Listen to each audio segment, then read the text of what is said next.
on.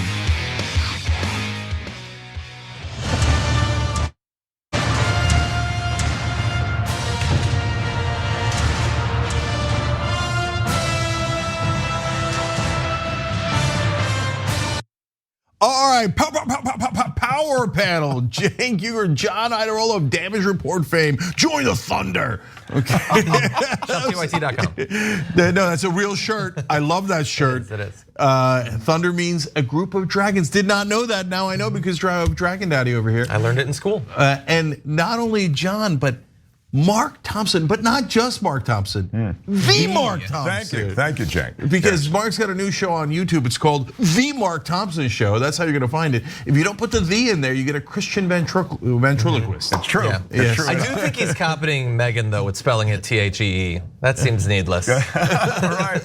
That's a thought though, John. Thank you for that. I brought my credibility glasses to TYT today. Oh, very good. Forgot the hat, so I may rock the hat. I know the hat is something that people. That's a nice hat. That is a bit of a trademark for you. Yeah, I usually rock a hat. So I may wear the TYT merch whenever Something. Okay. All right, here we go. All right, Mark the Stallion. Okay. Okay, so fun for everybody. A huge show ahead, of course. Super substantive stuff. We're starting with it. We're gonna tell you how politics actually works, unlike any other show on planet Earth. And then later, drums. Okay, John, take it away. I don't know. I think what we've got up first is pretty dramatic. Let's talk about this. You were probably taught in school that America is a democracy, and sure, it has some of the characteristics of that, but I want you to take a look at the results of a new report from Americans for Tax Fairness about billionaire spending in this election cycle, and we're gonna try to figure out if that's the best classification for our country. So they have found that as of September 30th of this year, billionaires in the US have spent nearly $900 million in these, I'll remind you, midterm elections. And they only counted up until 5 weeks before the election. And I've got news for you.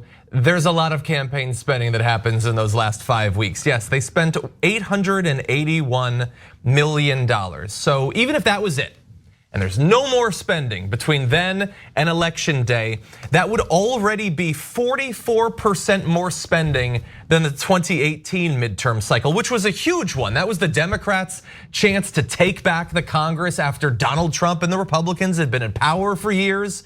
They've almost spent half again as much. They spent $611 million in that cycle. Okay, by the time we're done with this one, they're probably going to hit 1 billion.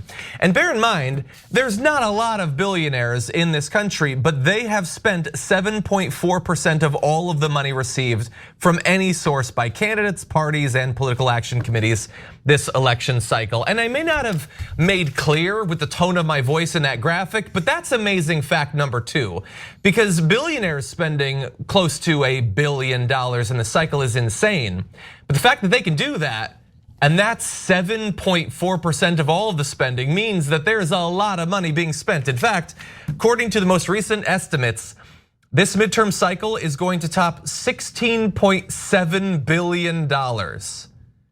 It's the midterm elections. That is, like, didn't it used to be the case that like a presidential election you spend $1 billion? That's crazy. That's a crazy amount of spending. Obama raised $1 billion, $16.7 billion. It's not the presidential election. There are only 750 billionaires in this country. Well, I say only, there should be 0. There's 750 billionaires. And they've spent this shocking amount of money. We're gonna break it down in a few other ways to make clear how insane this is. But we're supposed to believe that they're doing this, spending $1 billion out of the goodness of their heart, or because politics is a hobby, not because they expect to get anything. This isn't transactional, this certainly isn't a bribe. So let's not use the B word, but these are amazing numbers. Okay, so I forget the exact number now, but good news, it's in my book. You could pre-order it, justthiscomingbook.com. I think that Reagan spent around 80 million, and that's probably too high. But some number that now seems comically low. And back then I was like, whoa, look at all this money in politics. And that's because, as you see in the book, in 1976 and 78, Supreme Court made decisions that allowed for bribery. America is now by far the most corrupt nation on earth. It's not close. Why? Because in other countries you have to actually bring in like a one of those old briefcases with money in it, right? Or maybe if you're really corrupt, like a bag full of money, a duffel bag, or a suitcase, go old school, right? In America, you're like, oh no, I'll just send you $100 million, and I'll do it publicly, and then I own you, and you work for me. That's brazen. But what's amazing about corporate rule, guys, is that mainstream media then comes in and cleans it up. They just whitewash it and they go, no, I don't see it. That's not interesting to the election. I'm not going to report on it. Are you kidding me? Are you joking? You call yourself a reporter? A reporter? And you don't think 800 some odd million dollars buys politicians? Why? Because they're too honest? Look, guys, I was just in New York, so you got the standard thing that Tom Friedman used to do. I talk to my Uber drivers, right? And so, like, I talk to our viewers too, but I'm putting them aside because, okay, they're progressive. The press would consider them biased. By the way, these billionaires are, of course, not biased, but progressives are. Anyway, talk to Uber driver, but you talk to any of them. You could talk because I say that because mainstream media people never talk to any real human beings, okay? You talk to any of them and all of them, and you ask them, are politicians honest or corrupt? 100 out of 100 will tell you that they are corrupt. Hey, they take $1 million, let alone $100 million. Will they do what the guy tells them to do that gave them the money? 100 out of 100 will tell you, yes, of course they'll do the thing that the guy that gave them the money tells them to. You ask reporters, like, nope, I don't see it. No way. No, Peter Thiel doesn't own Blake Masters and JD Vance. Ken Griffin doesn't own the Republican Party. Come on, man. I mean, the reporters in this country are the very last people on earth who should be reporters. Because they just say, no, I will deny reality. They're as crazed and deranged as MAGA cult, okay? No, what do you mean, $881 million? I don't see any corruption. Oh, you give that to Republicans, by the way, and Democrats. No, they would never be corrupt. Yep. They're honorable gentlemen debating policy in an honest way. Who the F are you kidding? Everyone in mainstream media is a joke. They never cover this issue. This is the only issue. Everything else flows from this. There are other issues, but these are the guys at the top that are making the decisions. Hey, MAGA knuckleheads. You think that Latino guy who just crossed the border came from Guatemala without $1 in his pocket is the one controlling American politics? Come on, MAGA, don't tell me you're that dumb, okay? I know you're dumb, but don't tell me you're that dumb. No, it's obviously the guys at the top with hundreds of millions of dollars. What do you think? And now, guys, again, every human being knows this except reporters in America. Think about how biased and preposterous mainstream media is. Okay, so do you think that these politicians, do you think that the donors are giving to them, like John said, you know what, out of the goodness of my heart. You know, golly gee, I just had $120 million lying around and I decided why not? Why not give it to a politician? Now look, there's a video that proves definitively later in the show that politicians like Joe Manchin go, yeah, give me the money and I will do exactly as you order me to do. Yep. Okay, so, and by the way, 60% of the money is going to who? Republicans, of course. But by the way, that means 40% of the money is going to Democrats. It's actually 59-39, right? And so, by the way, if the mainstream media ever, like pundits and stuff, covers this, they will say Mitch McConnell's corrupt and they'll be 100% right about that. They're very rare people who mention it. But if you say, okay, and so is Nancy Pelosi, they're like, how dare you?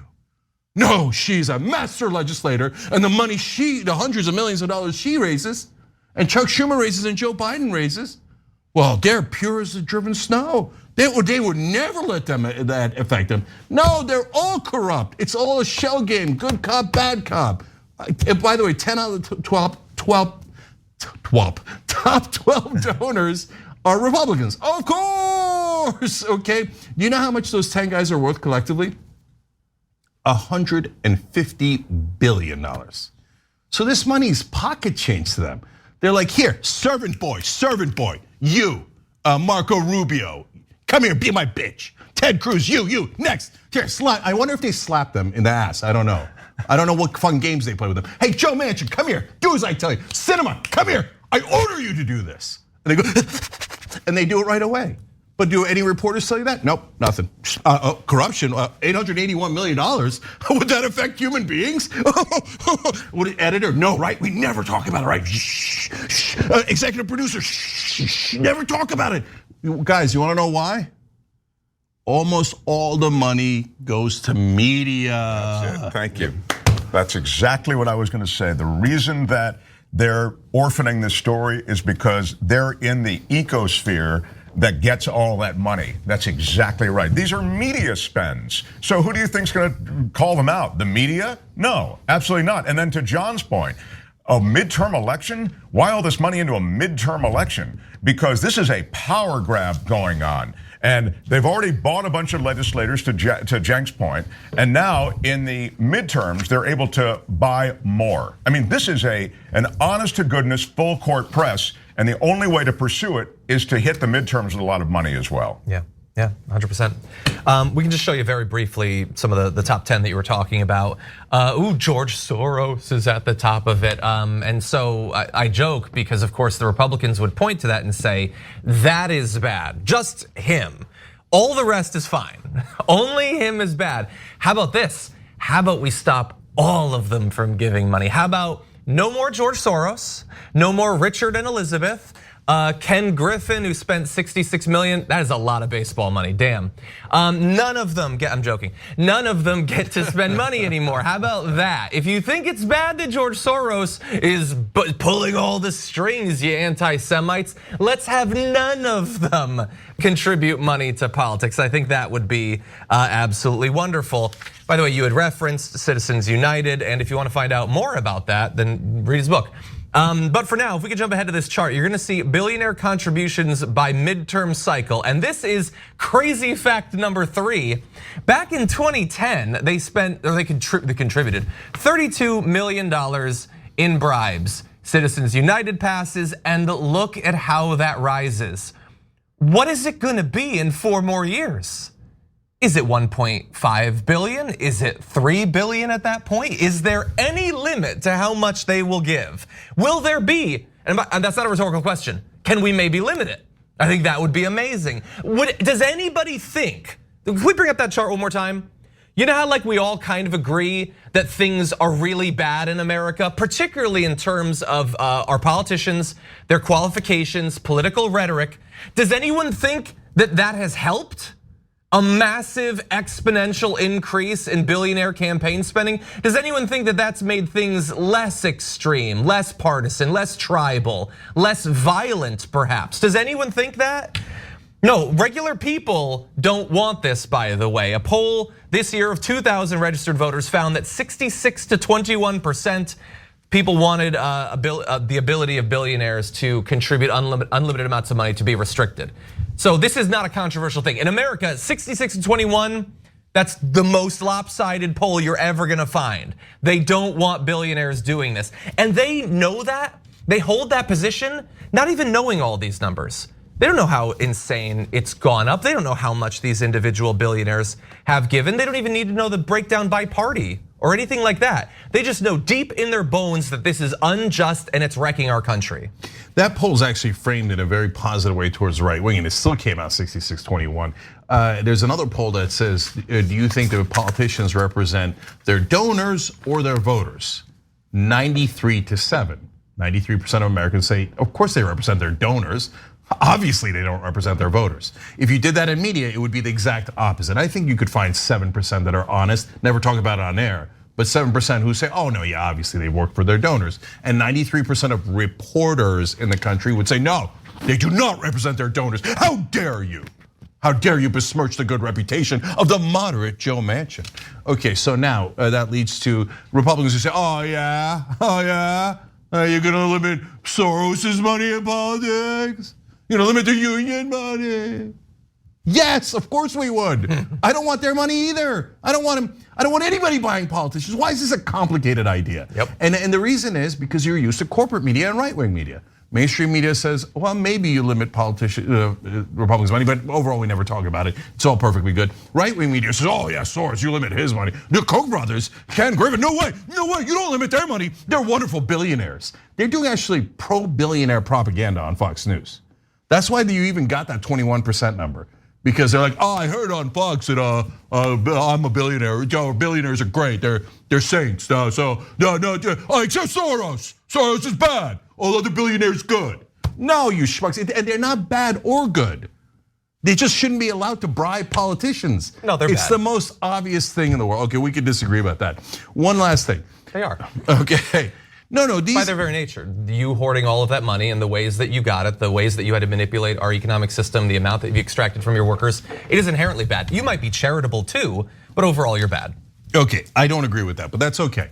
God bless. So now, guys, why do they do it? Last thing.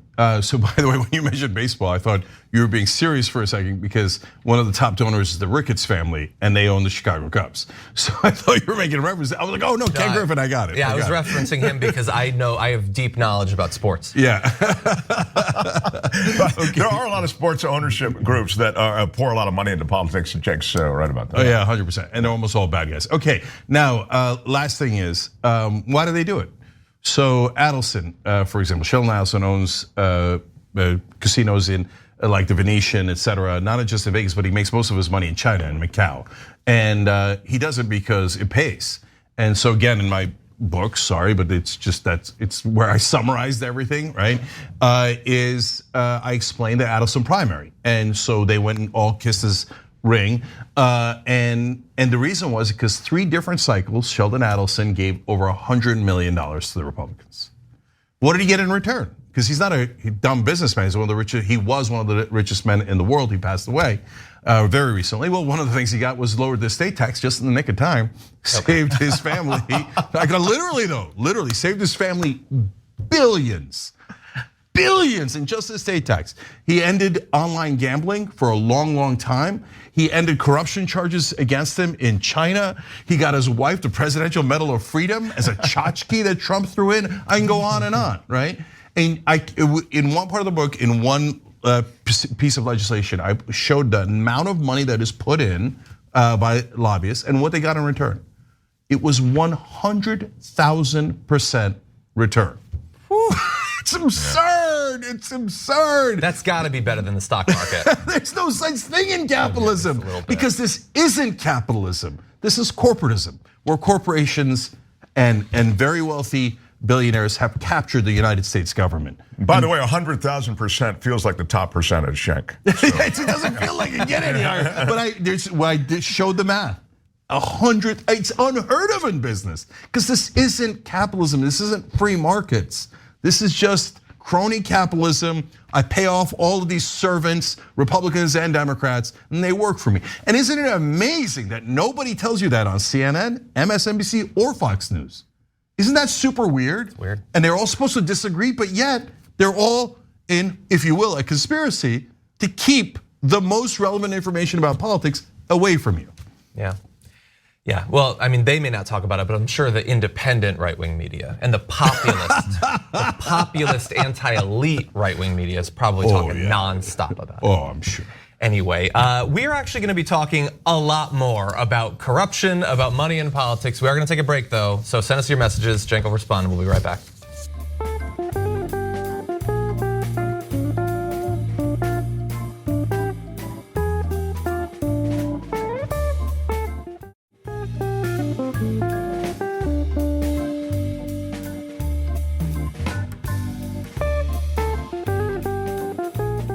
Back on TYT, Cenk, Mark, and John with you guys. A lot of news, so let's get to it. A lot of news and a lot of lies. Take a look at this. Now in this last-ditch effort, well, let's lie to senior citizens and scare them to death with lies about Republicans. They want to take away your Social Security and Medicare and cut it. Okay, not a single Republican has ever said it. No Republican supports it. Not a single Republican has ever said that they want to cut your Social Security or Medicare, according to Sean Hannity. And he admits there that if they did say it, the idea that they would do that would be terrifying to senior citizens. So if you are an elderly individual and you're watching this, I'm gonna need you to buckle up and take a look at him being proven wrong. Be my objective to phase out Social Security, to pull it up by the roots and get rid of it.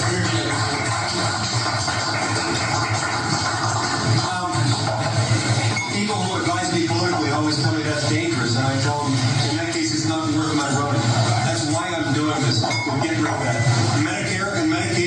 same story and need to be pulled up. So that is Mike Lee, who's only, to be fair, only a senator, only might sponsor legislation to accomplish those goals, might vote to get rid of Social Security and Medicare, as he has been working towards for 12 years. That was back in 2010. And I haven't really been paying attention to politics since then. I think, have the Republicans gotten more reasonable since then? No. So there is your senator, your Republican, on record saying he wants to destroy these incredibly popular programs. It's not the only horrible position he holds, to be fair. He advocates for raising taxes on the poor, wants to eliminate unemployment benefits, Medicare, Medicaid, universal home ownership, contraceptive rights, and the entire New Deal. And so this is all from different video clips that are available from that event. And in fact, if you look at Jonathan Larson's work at tyt.com, you can find out a lot more details about all of this. And so anyway, Lee says there that he believes that these programs need to be phased out, that they can't be saved, that they shouldn't be saved if they can be saved. And along the way, you all, who might not be making nearly as much money as him or his donors, should be paying more. He says our current tax system is bad because of the fact that we've got almost 50% of the population that pays nothing. 43.5%, I think, is the number.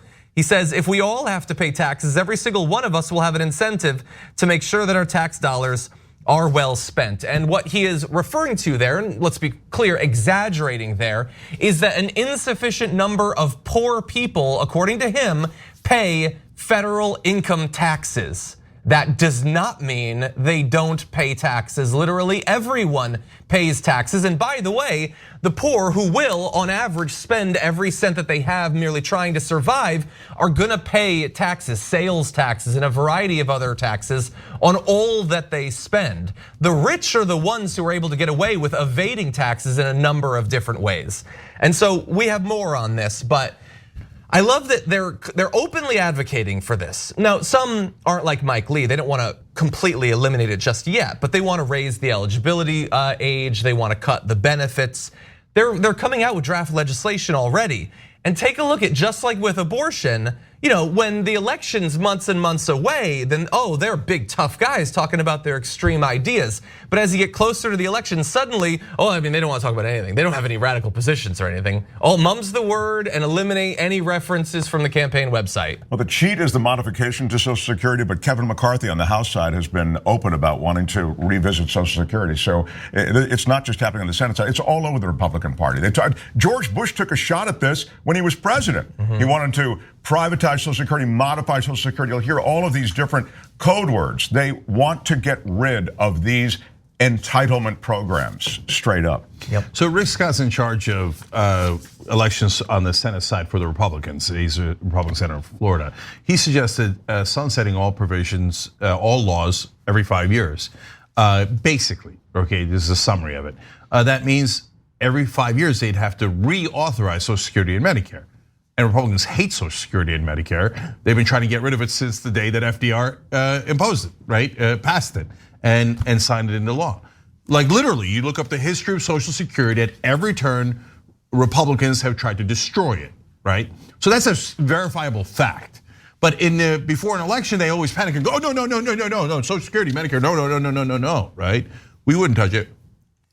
Okay, but that's why Mitch McConnell was so mad at Rick Scott, because Rick Scott said it publicly. Yep. And Mitch McConnell's like, what are you doing, you idiot? We're supposed to pretend to be progressives and on the side of the American people and say, yeah, we love Social Security and Medicare, which are the most progressive, in fact, arguably socialist programs in American history. We pretend to be in favor of that, and then as soon as we win, we do what our donors told us. Destroy the goddamn thing and give me more tax cuts. So what Hannity's saying is like absolute joke.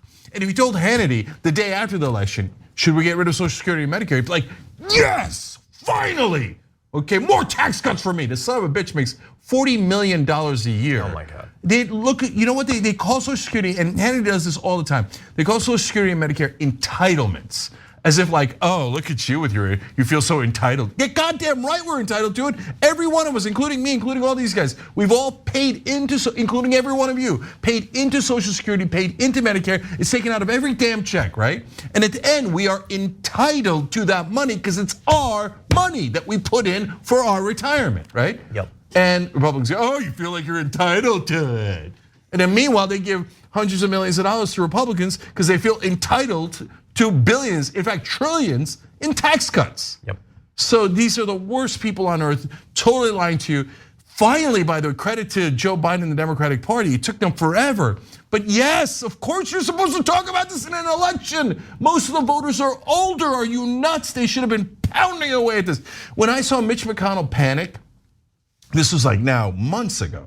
Rick Scott comes out, he's like, I got this great new plan, okay? We're gonna screw all the Americans and take away their Social Security, man. And you see Mitch McConnell like receding into his shell, like, but in like anger and fear, right? And he's like, no, Rick Scott doesn't talk for us. Cut it out after the election, you idiot, after the election, right? When you saw that fear and panic in McConnell's eyes, that's when you attack, because he's worried. Instead, the Democrats sat on their hands like idiots, like every time, until like 2 weeks before the election. They're like, oh, right, Social Security and Medicare poll at like 87% and 79%. Right, American people, oh, the voters are older, God damn it, right. And so good, I'm happy they did it in the last 2 weeks. They should have been pounding, they should have hurt them to their core. Yep. For the last 2 months, they should have pounded away. These sons of bitches are gonna steal your money. That's literally true. So right on. I mean, this is the messaging problem the Democrats have had. And yes, they should have been hitting this way sooner. Instead, it was about democracy and we're losing democracy. Not saying that that's not true, but I mean, you start talking Social Security, Medicare, you're talking about stuff that gets people's attention. And the other thing, and I heard this on my show, my brand new show, the Mark Thompson Show on YouTube. I heard that, people said sarcastically, Mark, do you really think the Republicans are gonna take away Social Security, I mean, the third rail? I used to hear that about Roe. You really think they're going to overturn the Roe? I mean, it's by now it's so radioactive. They're going to do it. They say they're going to do it, and they will deliver on that if they gain enough power. Yeah, and also maybe last thing on this, but we don't even have to like just sort of gaze into the mists of the future and wonder where will they be able to find an opportunity. They've basically been saying that when the debt ceiling needs to be raised, they're going to hold that hostage to get these cuts. And everybody's been saying the Democrats have to take care of that situation before the midterms. And they've said this week they're not going to. They're just going to leave it open, and hopefully the master strategists in the Democratic Party will take care of it without giving up anything after the elections. But it's the same situation as with Merrick Garland back before Obama finally left office. Like, you had an opportunity in theory to get this done, you didn't, and we've been paying the price for it ever since.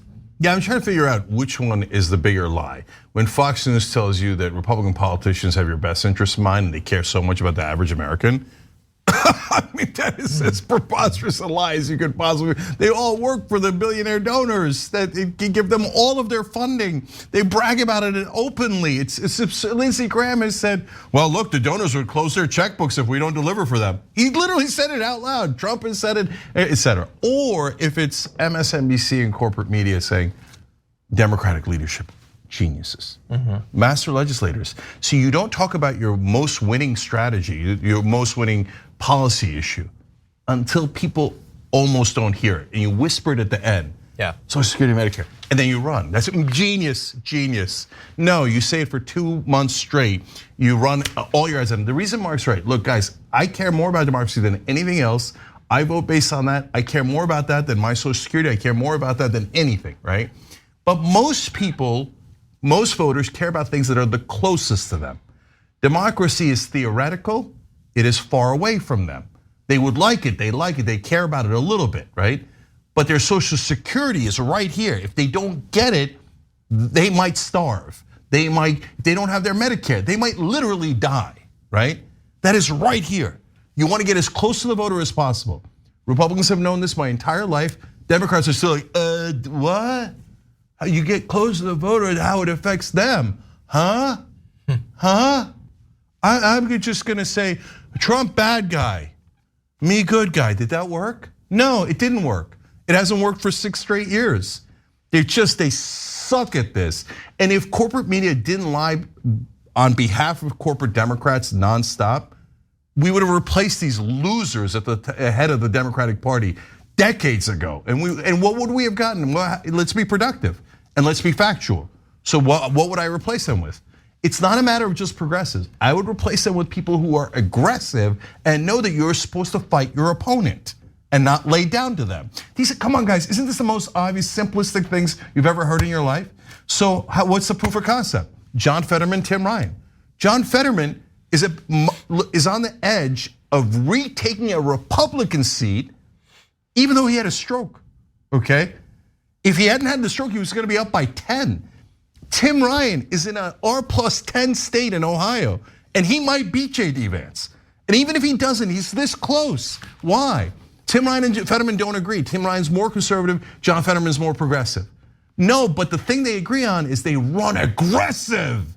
They say, well, I'm gonna take down that son of a bitch ass kisser, okay? And people go, oh, I like that. Remember, we're not in a Democratic primary. The general election voters like that. Yeah. My whole life I've been saying this, and I've been called a radical. I've been called everything.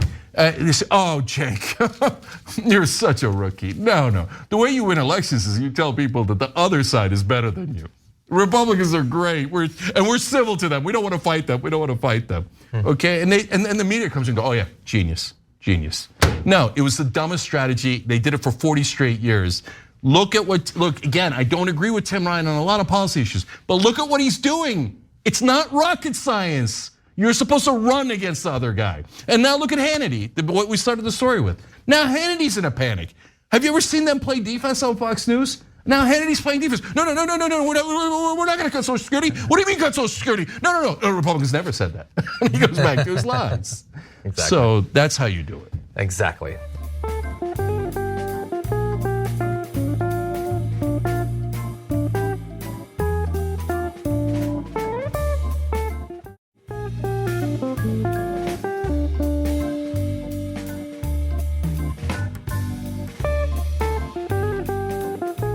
Okay, well, let's turn to a Democratic senator that you might not be as positive towards. Whenever you're ready, let's go to this.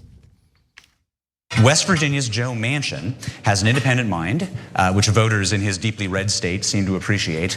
And he held out for key changes to the Biden administration's Inflation Reduction Act. We're going to ask this political linchpin whether the art of compromise can make a comeback in Washington, D.C.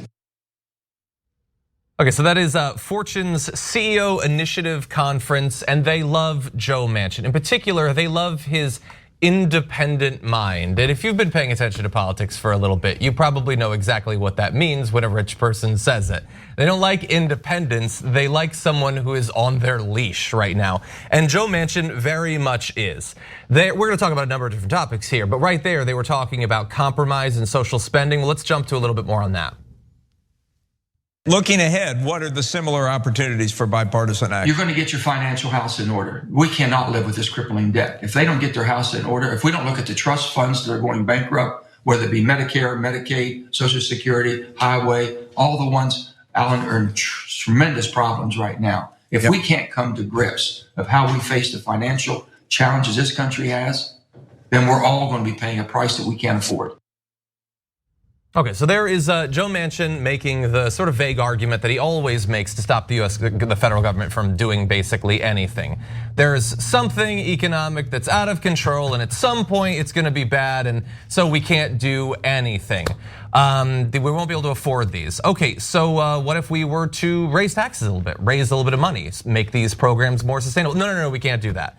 In fact, if you want to jump ahead, July of this year, he said that in addition to not supporting climate spending because he doesn't care if your kids and your grandkids are living in some sort of Mad Max apocalypse, he also didn't support tax hikes on the wealthy to fund any of these programs, infrastructure, let alone these what he would call entitlement programs like Social Security and Medicare that flash to a month or two from now. He's probably gonna be working with Republicans on to help them get them cut in the way that they want. So Joe Manchin has been helping the Republican Party the entire Biden administration, right? So they can't, the Republicans, remember, were out of power. The Democrats, of course, have the presidency, the House, and the Senate. So if they wanted, they could actually pass anything they want. But Joe Manchin is not a Democrat, he's a Republican, and he's pretending to be a Democrat. That way you could do more damage. So what do you mean do more damage, right? Well, first of all, you block 85% of Joe Biden's agenda, which he did single-handedly. Like, don't get me wrong, Kristen Sinema helped, and if they weren't around, other corporate Democrats would step up. And this is all a shell game, right? But he was happy to do it, right? So he kills most of Biden's agenda. Biden is also a Republican, so he doesn't really care. After Manchin killed his agenda, he's at a news conference. He sees Joe Manchin. He goes, "Hey, Joe, how you doing?" Jojo. Somebody kills 85% of my agenda. I ain't calling him Jojo. I'm calling him something else. Okay, so anyway, so this is how this game is played. So I'm bringing that up in this context. Why? Because the Republicans are getting killed on Social Security. Finally, Democrats woke up in the last couple of weeks before the election. They're talking about how the Republicans have promised to cut Social Security and Medicare. That's definitely a winning strategy. And then the Republicans call Manchin. They're like, "Hey, we need your help. So be a good boy and go out there and say, I, as a Democrat, think we should cut Social Security and Medicare." Great. So he goes and he talks to a bunch of CEOs and he goes, "Remember, I am your loyal servant." More on that in a second, okay? "And so I am here to serve you and my Republican colleagues. So I will destroy the Democratic messaging right before the election and say it's me as a Democrat that wants to cut Social Security and Medicare." And if the Republicans win and they want to do that, is he going to help them? Of course he is. He's a servant of the donors. And then what does the media do? No, moderate. Moderate's a positive phrase. Independent thinker. Independent thinker. No, he's corrupt. He takes millions of dollars from these guys. And then what a liar. Oh, the deficit. It's funny, Joe Manchin and the other corporate Democrats, they can never find the deficit or the debt when Trump is in charge or Bush is in charge. When any Republican's in charge, you never hear them talking about the debt or the deficit. She just mum's the word, nothing. Oh my God, Trump, Manchin, right? Now Biden's in charge and the Democrats are like, "Oh God damn it, deficit, trying to help the American people. Cut their goddamn Social Security. Okay, we got the debt and the deficit." All right, great, Joe, you care a lot about that. So let's raise taxes on the wealthy because that will actually reduce deficit. Awkward. Yeah, no way, no. Because look, to be fair, the poor people of West Virginia need to have their Social Security and Medicare cut. But my donors, they can't risk losing $10. They only have 32 billion. So we can't, no. You have to leave the billionaires alone. They're the most precious people on earth. I work for them. You're their dog, Joe Manchin. You're their freaking dog. They walk you on a goddamn leash, as you're about to see in a second. More of it. Go ahead, Mark. You're certainly right. This deficit hawk stuff is just used as it's subterfuge for hobbling legislation. That Cenk is so right about that. And you never hear about cut if you're so concerned with budget. The defense budget. Instead, we deal with a bloated defense budget that is voted by both parties, and they're getting excesses in excess of what they want. In other words, the appropriations request is one thing, then we give them 20% more. Both parties do that, but you don't hear that defense budget mentioned in any of this conversation about trying to bring debt under control. And I think the notion of smearing the message or muddying the message is a really good one. It takes away the us versus them advantage that the Democrats would otherwise have. I think that's a really important message today. Yeah. Well, we don't have much time, but let's get to a little bit more from Joe Manchin. First, this clip. As John Kennedy said, that's not what your country can do for you, what you can do for it. And right now we've got people asking, how much more can my country do for me? That's not how you remain the superpower of the world. Well, how about this? How about we ask the billionaires, what can you do for us? I feel like you could give a little bit more in taxes, still be fabulously wealthy. You could still buy as many islands as you could ever hope to see in the rest of your life. But maybe then we wouldn't all suffer. But no, you're the one who's supposed to suffer. Regular people are supposed to suffer and give and sacrifice, not the wealthy. I wanted to read one more quote from him because he also talked about campaign contributions to these CEOs. And he said, he was contrasting the way that these CEOs invest in their business and the way that the corporations invest in politicians. And he said, they've done that by taking risks, getting a return, expecting returns on investment. The investments you've made in politics from the Democrat side and the Republican side by asking nothing in return is a foolish investment because you would never do that in your business world or your private life.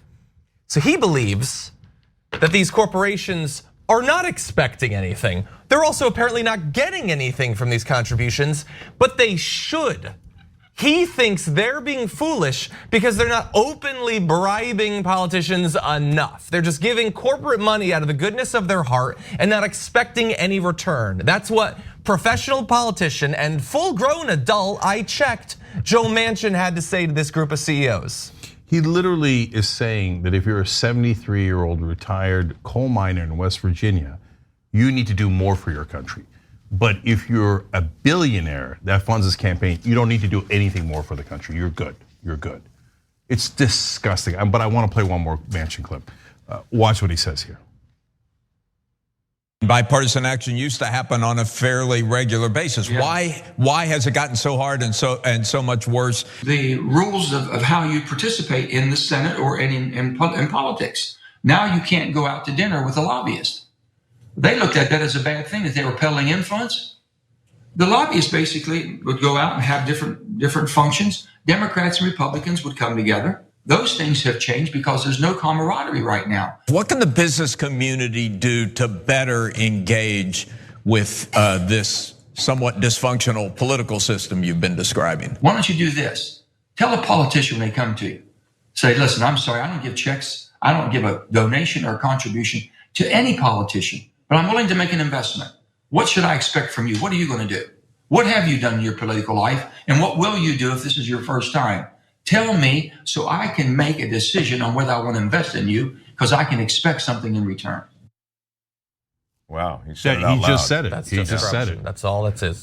He just said, invest in a politician and then demand to know what he can do for you. That's in return. In return, that's quid pro quo. That's the definition of corruption. He just said it on tape.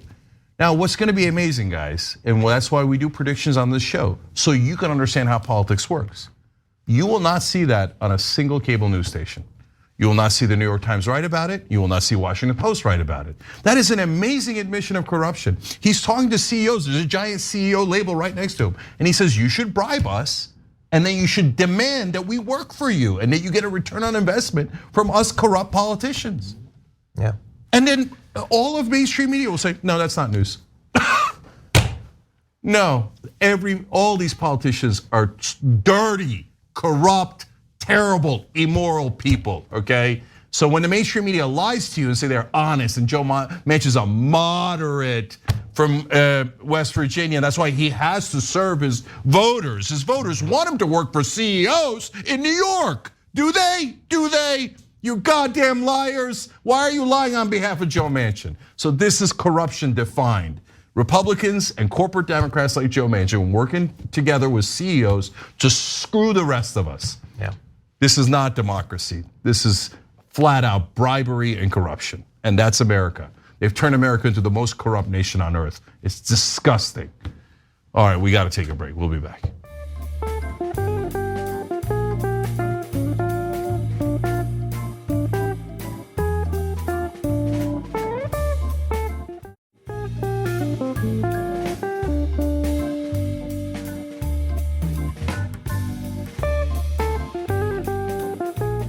All right, back on TYT, Cenk, John, and Mark with you guys. I can't find the comment here, but one of our members suggested if I don't do the audio recording of my book, that you should. Oh, okay. That'd be a great honor, Cenk. But I'll tell you what, though, if you really want to hear Mark's voice all the time, it's the Mark Thompson Show on YouTube. Okay, I could kiss you right now. Yeah, Cenk. well, that would make a lot of news, and that would get a lot of views for the Mark Thompson Show. Got to put the "the" in there. All right, the Dragon Daddy, go ahead. I will. Okay, let's talk about this. MSNBC has dropped the Tiffany Cross weekend show after a nearly 2-year run and under circumstances that are at the very least interesting. They chose not to renew her contract and for now will be filling her time slot with a series of rotating hosts. Her staff was informed of the decision on Friday morning, but they will apparently remain in place. Now, previous to this show, she had been the DC bureau chief for BET's networks. And Cross has not, as far as we've seen yet, spoken to media about this. But there has been speculation about why exactly this show, which is apparently quite popular, was doing very well in the ratings. Apparently, let's see, has averages the second most African American viewers of any weekend cable news show, 4.6 million viewers per month. And by the way, the show's audience skews 55% female. So all things that the network is saying that they're looking for and appear to have gotten, and yet she's now out. So there are a couple of different potential explanations about why exactly this happened. Some are saying that her relationship with the network was becoming frayed, in part because executives were growing concerned about her willingness to address statements made by cable news hosts on other networks and indulging in commentary executives felt did not meet the standards of MSNBC or NBC News. And so let's jump to the first of that. So there's two different instances of this that we can point to, perhaps there are others. After Megyn Kelly attacked her earlier this month and called her the most racist person on television, Cross called Kelly the blackface expert, referencing past commentary by Megyn Kelly about blackface costumes and that sort of thing. She later apologized, Megyn Kelly, in that particular case. There was also an incident that you might remember from just a week or two ago with Tucker Carlson, where Tucker Carlson accused her and MSNBC of trying to incite a race war against white people, and in particular, threatening white women who are, in his words, of course, the key to reproducing the white race. Yes, that is a quote that an anchor said on a show, Tucker Carlson there. He said that she's trying to foment white genocide. She's trying to replay Rwanda's 1994 ethnic cleansing. But in this case, it would be white people who were wiped out. And so because Megyn Kelly called her a racist and she responded, and Tucker Carlson said she's trying to get hundreds of millions of white people to be killed, she's gotta go, I suppose. Now, in the last 24 hours, she did also have some commentary about Ron DeSantis and Florida. That is interesting. I can't actually say some of these words, but it referenced Florida as being the, I'm gonna say, penis of America, and that it should be castrated. And so that's controversial. Now she means it as a metaphor. She doesn't actually want to cut off a la Bugs Bunny, Florida, so that it like drifts off into the ocean or anything. But those might be some of the reasons that she was fired. Yeah, okay, we're hiring, just so you know. We'll be talking to Tiffany soon, if she's interested. Because look, I don't know that we're gonna particularly hire her. We'll have a conversation about it. But I'm interested in aggressive hosts. I'm not MSNBC, who thinks you should be a doormat for Fox News and allows Tucker Carlson to fire your hosts. What a loser network. Tucker Carlson attacked her. She said something back and you fired her? That's a surrender to racist, fascist Tucker Carlson. I mean, what a pathetic, pathetic thing to do. Now, look, guys, when the news came out this morning that they had severed the relationship, I thought, I don't know, man. People are saying crazy things these days. Maybe she said something crazy behind the scenes that I don't know about. So I said, look, barring something that she said that I don't know, it seems like this was a terrible move, right? But I was worried. But no, it's that's gone now. Because let me explain why. So someone who's got really good ratings on MSNBC, but all of a sudden have MSNBC executives leak about them and then sever the relationship. Gee, I don't know who else might have been in that situation. So for those of you who don't know, that was exactly what happened to me. I was the 6 o'clock host for MSNBC. I had the best ratings they had ever gotten at 6 o'clock. I literally, in the conversation with the head of MSNBC, said, ratings are not an issue, right? Obviously, because we all see the ratings and we all see that it was the best they'd ever gotten at that time slot. And he's like, no, ratings are not an issue. Okay, so then what's the issue? Okay, and when I was at MSNBC, the very first interview I said I was gonna kick Fox News's ass and make them cry. Okay, they called me in. NBC officials, PR people called me in and said, don't do it. I'm like, wait, I thought they were our competition. Aren't we trying to get press and beat them? They're like, no. You don't know how scary they are. I swear to God, this is a real conversation. They said they have some of they have our anchors and our executives followed. I was like, that's horrifying. Shouldn't you report that? You're NBC News. Shouldn't you report that the other guys are lunatics that are having you followed?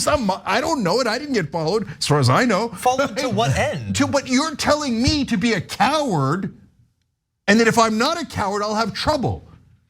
And here she is. She was the most aggressive host on NBC MSNBC, by a long shot, Mehdi Hasan's a great host, okay?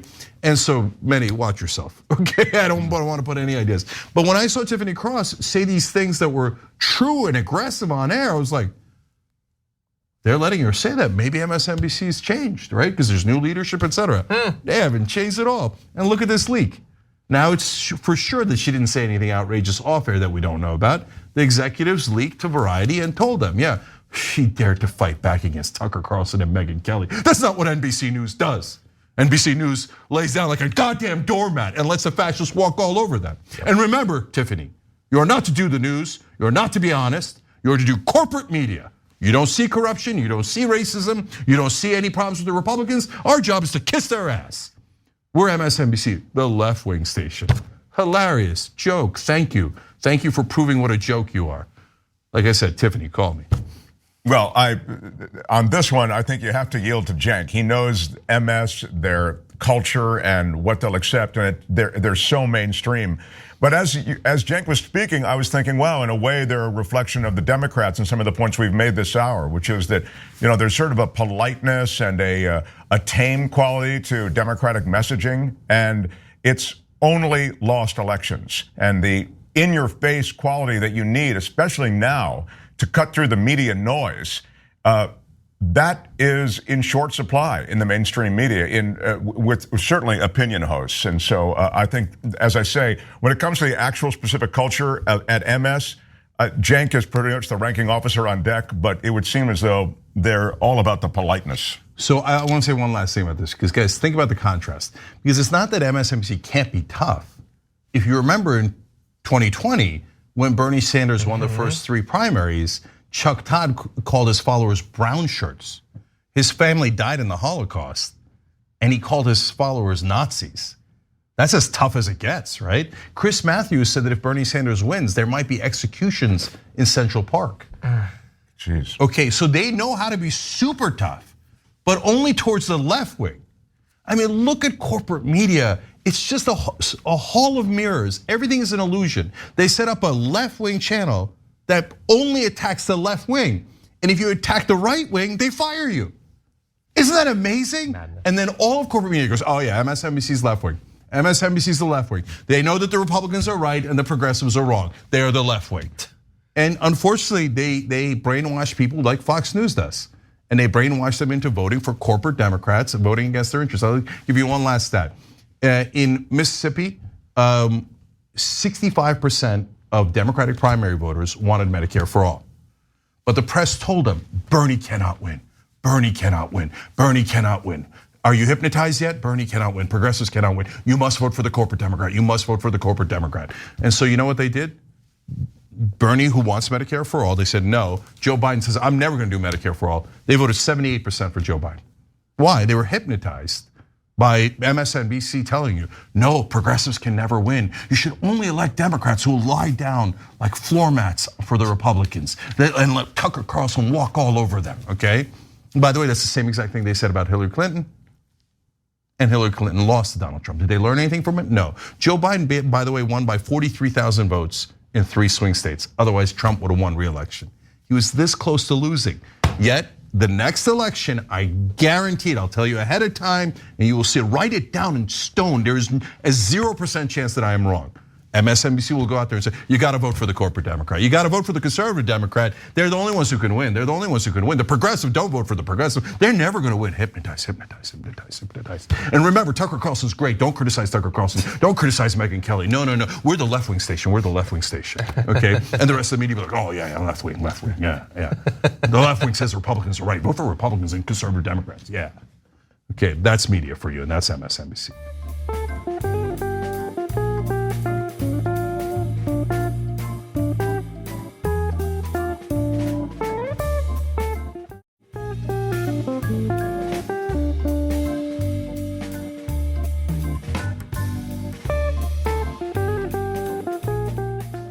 Everything about the confines of my classroom was created by progressives 100 years ago.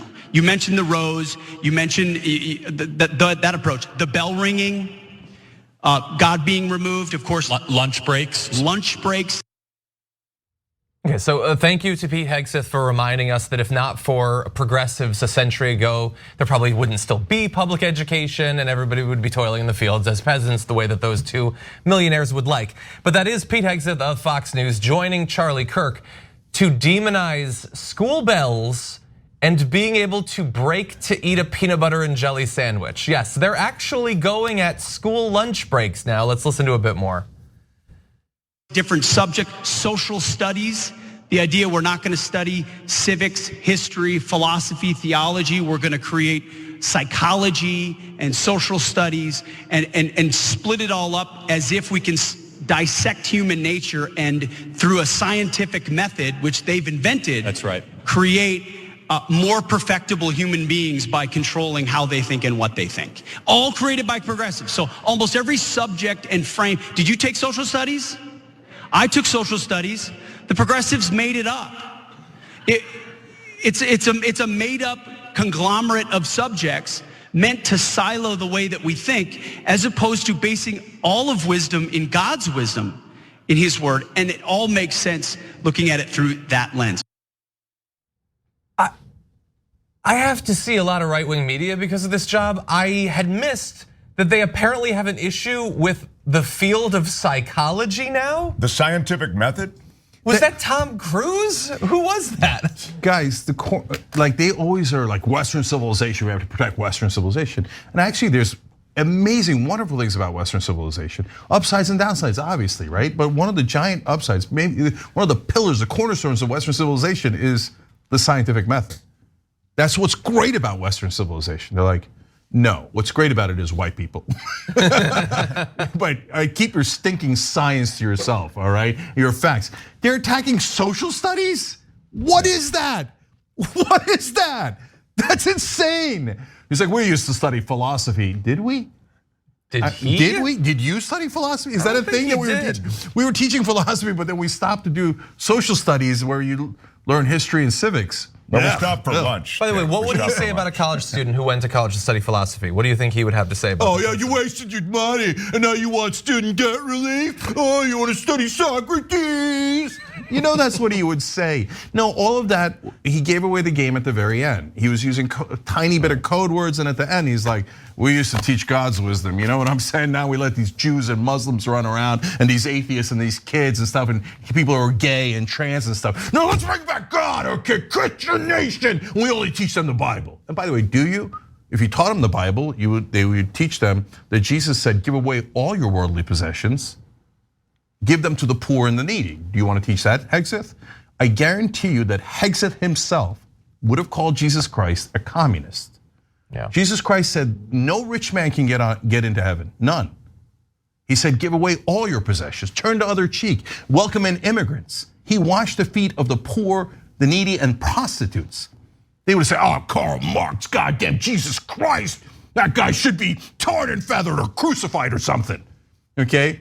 Look, the old crazy anti-Semitic trope about, oh yeah, the Jews killed Jesus. And then people say, oh no, it was the Romans, the Italians killed Jesus, right? No, you know who killed Jesus? Conservatives. They said, oh yeah, this guy's causing trouble. He wants to change the way we do things. He's saying give away all your property to the poor. We don't want to do that, we're rich. We don't want anything to change. Hang the son of a bitch or crucify him. That's who Hegseth is, that's who Fox News is. He threw out the money changers. Fox News loves the money changers. They work for the banks. And you know what Jesus was? He was Occupy Nazareth. Okay, that's what he was. He literally, the first thing he did was throw out the money changers from the temple. They don't know a thing about the Bible. They don't want to teach you the Bible. They want to teach you rich man's propaganda. Yep. Okay, white Christian males are in charge. And screw Jesus and screw your education and your scientific method and your Western civilization. Screw all that. As long as Hegseth and his bros are in charge. Mm-hmm. And by the way, you don't even get a lunch break. All right, we gotta go. Sorry, guys. Okay, we got an amazing second hour, so don't miss a minute of it. We're gonna come back. Charlie Kirk tells us how to survive the election. Okay, so oh God help us, Jesus. All right, we'll be right back.